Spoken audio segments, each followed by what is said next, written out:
આજે સુલતાન Ahmed institute of યતીમખાના અમદાવાદથી 200 જેટલા વિદ્યાર્થીઓ જે યતીમ છે, અનાથ છે, અને અનાથ એટલે કે ઉદર રહેતા બાપ ગયો અને જન્મતા મોઈ માં, પણ ઘણા વીતીને ઘણા વીતશે અને ઘણા પડશે ઘાવ, એવા કે જ્યારે લોકોને કશો જ સહારો ન હોય એ દીકરા દીકરીઓ, અને એ દીકરા દીકરીઓના વાલી થઈ અને જે સંસ્થા આ બાળકોને સાચવે છે એ સંસ્થાના બાળકો આજે ધંધુકાના આંગણે, ધંધુકા અને રોજકાની વચ્ચે જે સબ્બીરભાઈ ટીમ્બલિયાનું ફાર્મ હાઉસ છે ત્યાં બધાને જમવા માટે બોલાવ્યા છે.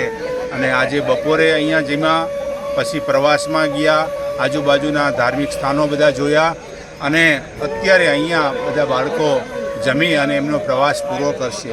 આ બાળકો કેવા છે કે સુલતાન અહેમદ ઇન્સ્ટિટ્યૂટમાં જ્યારે કોઈ રેલવે સ્ટેશનમાં રખડતા ભટકતા કે બસ સ્ટેન્ડમાં કે ધર્મશાળામાં ગમે ત્યાંથી આવી ગયા હોય અને પોલીસવાળા આવી અને એમને આ સંસ્થામાં દાખલ કરી ગયા હોય, જે સુલતાન અહેમદ ઇન્સ્ટિટ્યૂટ જે 100 વર્ષથી આખી સંસ્થા ચાલે છે અમદાવાદમાં, મિર્ઝાપુરમાં, એ સંસ્થાના બાળકો છે. અને એ સંસ્થાને યાદ, એ બાળકોને યાદ કરી અને આજે હબીબભાઈ મોદન અને અહીંયા સબ્બીરભાઈ ટીમ્બલિયા અહીંયા ધંધુકાના આંગણે લાવ્યા છે અને એમને મજા કરાવી, એમને પ્રવાસ કરાવ્યો. તો એ બાળકોને પણ મજા આવે ને કે અમારું કોઈક તો છે જ એમ આ દુનિયામાં, પોતાને નથી વાલી, નથી કોઈ મા બાપ, ભાઈ મરે ભવ હારીએ અને બેની મરે દસ જાય, પણ જેના બાળપણમાં માવતર મરે એના ચારે દિશાના વાવાય.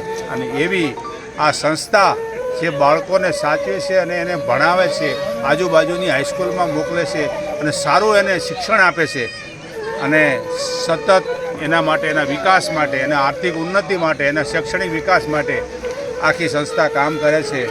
અને એમાં આ સુરમાં સુર પુરાવી અને અહીંના અમારા બંને આગેવાનો હબીબભાઈ મોદન અને સબ્બીરભાઈ ટીમ્બલિયાએ આ ભગીરથ કાર્ય ઉપાડ્યું છે અને દર વર્ષે એ લાવે છે.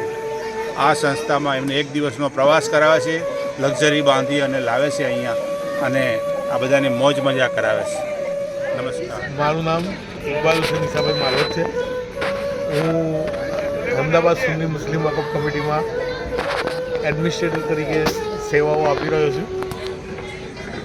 અત્યારે હાલ અહીંયા ધંધુકા મુકામે, ભડિયાદપીર મુકામે અમે સુલતાન અહેમદ મુસ્લિમ યતીમખાનાના બાળકોને લઈને દર્શનાર્થે આવ્યા છે.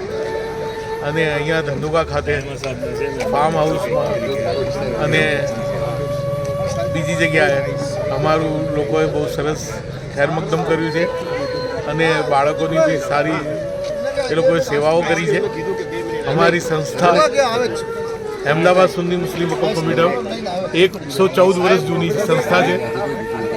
સુલતાન અહેમદ મુસ્લિમ યતીમખાનું અમારું 100 વર્ષથી કાર્યરત છે.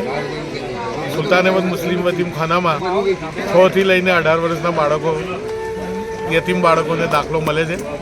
એમના શિક્ષણનું, એમના લોજિંગનું, એમના બોર્ડિંગનું, એમના મેડિસિનનું તમામ ખર્ચ અને એમના ટ્યુશનનું બી એમાં આવે છે. એમાં તમામ ખર્ચો અમારી સંસ્થાઓ પાડે છે.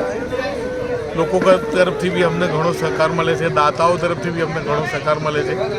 અમારી સંસ્થા માન્ય સંસ્થા છે, રજિસ્ટર્ડ સંસ્થા છે.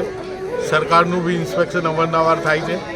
અમદાવાદ સુન્ની મુસ્લિમ વકફ કમિટીના હસ્તક આ યતીમખાનું બી છે, 34 મસ્જિદો બી છે, રોજાઓ બી છે, કબ્રસ્તાન બી છે. ઘણી બધી સેવાકીય સંસ્થાઓ સાથે સુલતાન અહેમદ મુસ્લિમ યતીમખાનું અને અમદાવાદ સુન્ની મુસ્લિમ વકફ કમિટી જોડાયેલી છે.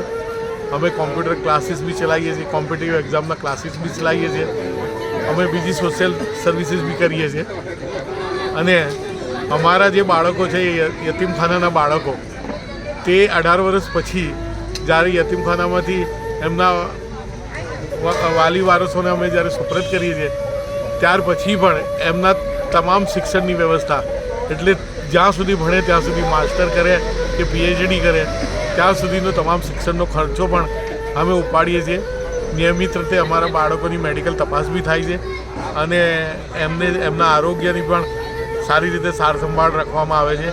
એમનું ફૂડ પણ ધારાધોરણો મુજબ નક્કી કરેલા મેનુ મુજબ જ એમને આપવામાં આવે છે અને ટ્યુશનની પણ વ્યવસ્થા તેમજ ધાર્મિક શિક્ષણની પણ વ્યવસ્થા આ સંસ્થા એમના માટે કરે છે.